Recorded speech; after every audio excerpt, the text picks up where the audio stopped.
Greetings again, everyone, and welcome to another episode of OSI Today, the podcast featuring news and views from around the Office of Special Investigations.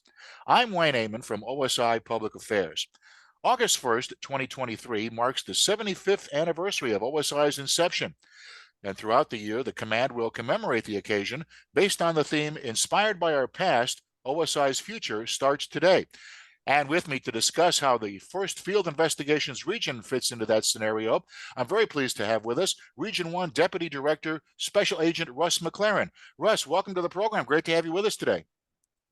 Thank you, sir. So actually, I spent the majority of my 22-year OSI career in Region 1. So it's an absolute honor to represent Region 1 and discuss how our past inspires our future. So thanks for having me, Mr. Wayne. Very, very good.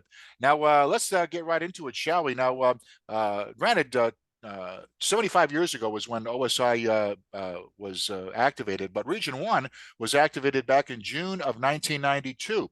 Now, how did that activation come about, Russ?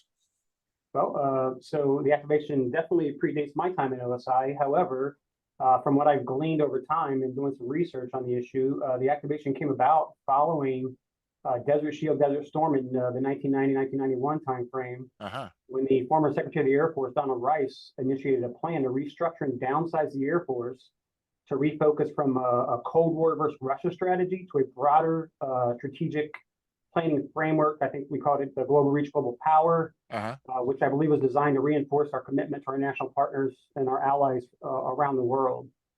The reorganization was designed, obviously, to make the Air Force leaner, more efficient, and it impacted every organization in the Air Force, to include OSI. So a part of this change led to the creation of the Air Force Materiel Command, which Secretary Rice coined as the cradle-to-grave manager of current and future weapon systems. And then following an initial headquarters OSI reorganization, Brigadier General Francis Dillon, the OSI commander at the time, from what I understand, restructured OSI, and depending on who you talk to, from 13 or 16 geographically oriented districts and subordinate detachments into the 7 field investigation regions that we have today, designed to better support our Air Force customers and align with Air Force major commands, and in Region 1's case, the Air Force Material Command, which is headquartered here at Wright-Patterson Air Force Base. Right.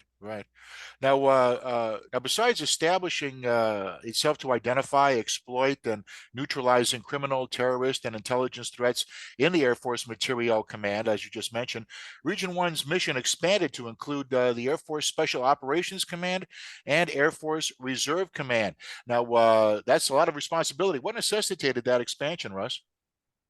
Yeah, so I'll address the AFSOC piece first, and then I'll go into the Air Force Reserve Command piece. Sure. As they're both separate. So the way I understand it is, following the overall aforementioned OSI reorganization in 1992, our Detachment 104 supported the Armament Center commander at Eglin Air Force Base, and then the former Det 309 out of Region 3 supported AFSOC at Hurlburt Field, Florida.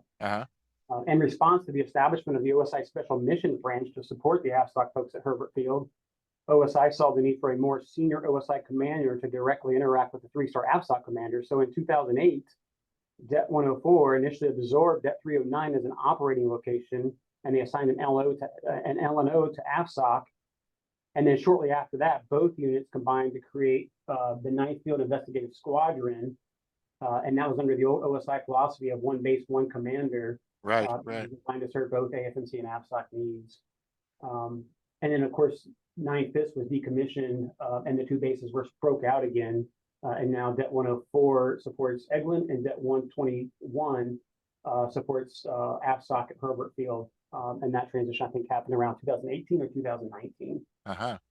I see. Is it safe to say then it became an organizational restructuring that enabled OSI to become kind of leaner and meaner, if you will?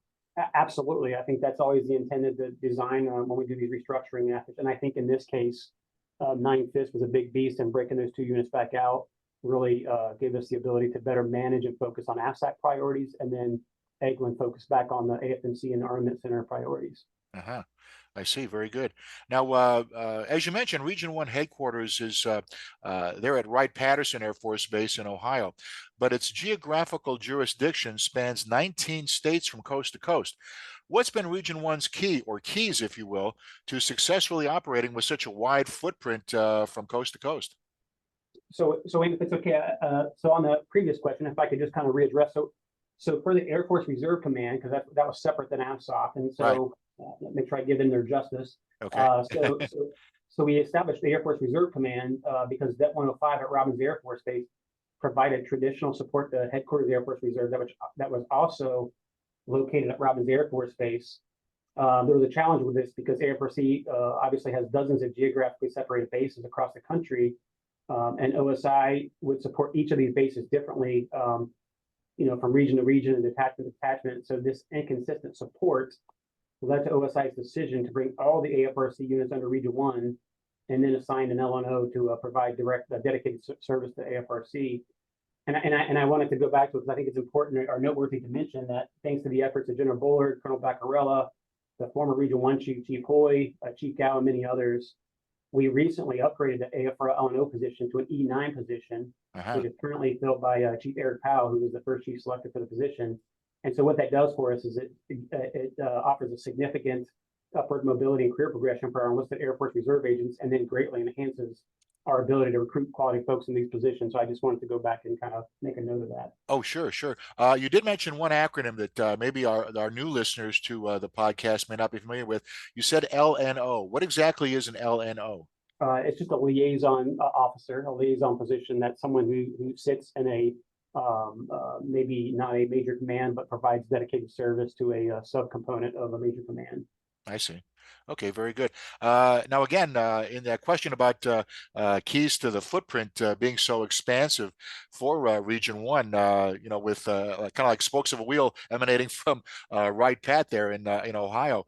What have been some of the keys as you see it? Again, you spent the majority of your time, if not all of it, with Region 1. I would imagine not only the people, but communication has been a valid asset to you guys as well.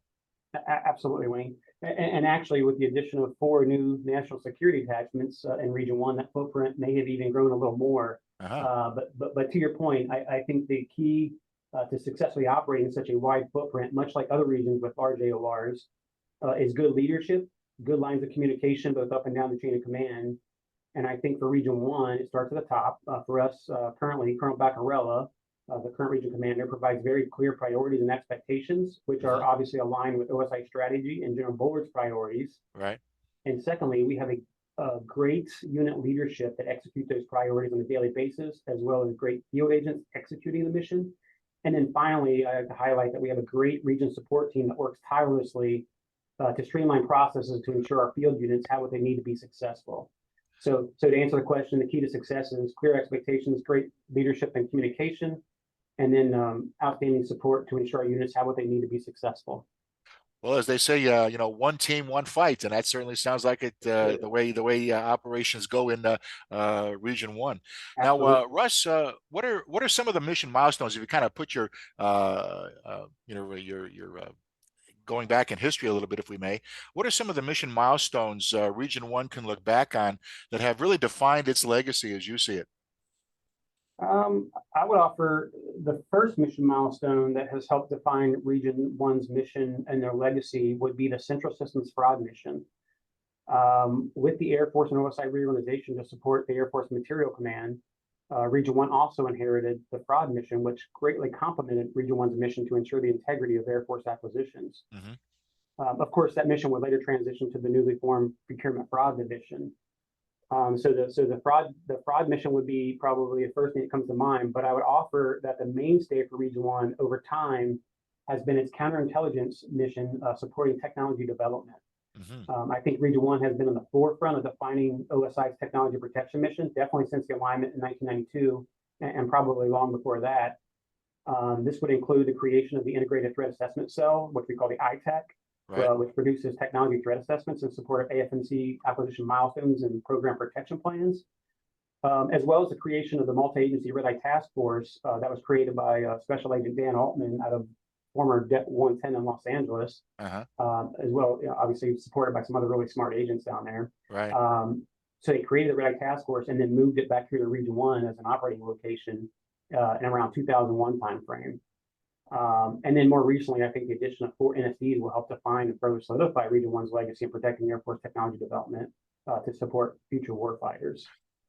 Right. Now you mentioned technology. I would imagine that presents quite a challenge to folks in Region One, given how technology has rapidly changed so much over the last few years or so. Absolutely, and the DoD policies has evolved significantly in my 20 years that I've been looking at this. So we went from a CPI, critical program information, which was in the thousands. We developed OSI, came out with Spartan Citadel in conjunction with PJ and the Secretary of the Air Force to even downsize that further and prioritize Air Force technologies that we support. And so we have a list of priority list that's about 150 capabilities that we focus our efforts on. So it's been streamlined to help us, again, designed to be more efficient and more effective on protecting the mission. Sure, sure, no doubt about that. Now, you mentioned some names earlier on, Russ, that have been very important in the development of Region One. Who have been some of the primary contributors that have been integral to Region One's success throughout the years? I would imagine, the list could be a real laundry list because there's so many folks that have been doing great things out of Region One. But there are, in your time there, 20 plus years, have you noticed any that kind of really stand out? Obviously, everybody supports each other, but some that have really set a benchmark, you might say, with Region One? Yeah, that's Tough question, right? tough question. Tough question. So, thinking about that question, I would say that I may not be able to sufficiently answer it. I feel there are many people who have been Right. primary contributors to success over the years. I feel that if I can't, I won't do them justice. I will say in my personal experience with Region One over the last 20 years, generally speaking, obviously we've had outstanding commanders and senior enlisted leaders who've led Region One efforts. Yeah. Personally, I think we have folks like Mr. Doug Lane, who's been a mainstay here at Region One for the better part of the last 30 years. Mr. Lane was definitely one of my mentors as a young agent learning counterintelligence. Uh-huh. And so Doug is a retired agent who returned as an analyst and was promoted to the region director of CI by former Region One Commander Colonel Jeffrey Harker. Right. Mr. Lane has mentored hundreds, if not thousands, of agents in the CI support the technology protection mission set. And I think has really helped define and pave the way for OSI, and especially the new OSI Spartan Citadel Tech Protect initiative. I think Uh-huh. he's provided great insight for that. And then on top of that, we just had a phenomenal group of agents. And I always think about, whenever I think back, I think about, there's some really unique units in OSI that has developed really talented people. And one of those units, as you mentioned, I said earlier, and that's the old Detachment 110 out of Los Angeles Air Force Base, Uh-huh. who produced some really phenomenal agents, like I mentioned earlier, Dan Altman, who identified a foreign threat and took a huge risk to create the Red Eye Technology Transfer Task Force. And that Red Eye Task Force has significantly evolved the way OSI executes its CI mission by making us more proactive hunters and leveraging partner agent capabilities to Right. get after the foreign adversarial threat to our priority technology. So I know I'm missing a lot of people, but in my experience, folks like Doug Lane and Dan Altman Uh-huh. have really done wonders to establish Region One's legacy in the tech protect arena. Well, you went through that list very, very well, and like you said, there's just too many to mention in the short time that we have here with the podcast. But you did a very nice job in recounting some of the ones that stood out for you. Now, you mentioned the word partner briefly in that last answer. How has Region One headquarters benefited from being co-located with fellow law enforcement agencies? Now, I know you're co-located with folks from the Naval Criminal Investigative Service, FBI, and so forth. How has the Region One headquarters benefited from those other folks being co-located with you? Yes, sir. I'm assuming you're referring to the Red Eye Task Force and, Right. and the numerous intelligence community and federal law enforcement partners that are co-located with us. They're the Region One OL and they sit here in the FMC building with us. I would offer, and there's 9 partners that sit on that task force, and I would offer that being co-located with these partners, like any collaborative effort, gives us a huge advantage by multiplying the amount of people we have focused on the tech protect problem set, Uh-huh. and it enables us to leverage their capabilities and provides us the opportunity to direct a coordinated response to foreign threats to our technologies. So it's been a hugely beneficial relationship to leverage those partners to help us accomplish the Air Force mission.